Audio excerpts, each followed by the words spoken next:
రాజకీయ నాయకులు బాగా చతురత కలిగిన వాళ్ళు, బాగా అనుభవం కలిగిన వాళ్ళు, లేకపోతే ఇంకొంచెం అత్యంత తెలివిగల వారు తెలివిగా ఏం మాట్లాడతారు, కేసీఆర్ గారు కూడా మాట్లాడుతూ ఉంటారు సందర్భాలలో. ఏంటంటే ఎవరికైనా అంతే ఉంటుంది, మంచి చేసే కొద్దాట ఇంకా మంచి కోరుకుంటారట, ఎంత చేసినా కూడా ఇంకొంత మిలిగుందని అనుకుంటారట జనాలు.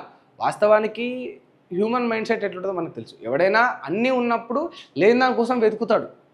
బట్ అయినప్పటికీ కూడా ఏదో ఒక చోట మంచితనం మనుషుల్లో ఉంటుంది కనుక నాకైతే అన్నీ ఉన్నాయి కానీ లేనిది కావాలని అడుగుతున్నా అని అయితే వాడికి తెలుసు.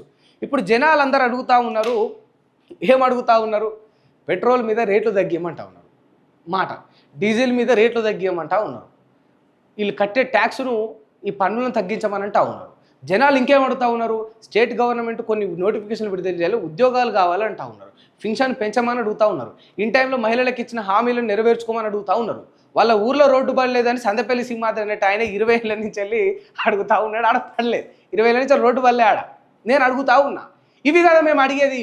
నిజంగా కేసీఆర్ గారు ఏమన్నారంటే గతంలో ఎంత పెట్టినా కూడా ఇంకా లేని దాన్ని కోరుకొని జనాలు అడుగుతారు, ఆశావాహులు అన్నారు. మేమేమైనా ఎమ్మెల్యే టికెట్లు అడుగుతారమా, ఎంపీ టికెట్లు అడుగుతారమా అండి? సార్, మా ఊర్లో పడని రోడ్డును అడుగుతున్నామే, మీరు పెంచిన రేట్లను తగ్గించమని అడుగుతున్నామే, లక్షలు లక్షలు కట్టే పన్నులను తగ్గించమని కేంద్రాన్ని అడుగుతున్నాం, ఉద్యోగ నోటిఫికేషన్లు రిలీజ్ చేయమని మా నిరుద్యోగులంతా ఈ స్టేట్ గవర్నమెంట్ను తెలంగాణ వచ్చినప్పటి నుంచి మొత్తుకుంటా ఉన్నారు.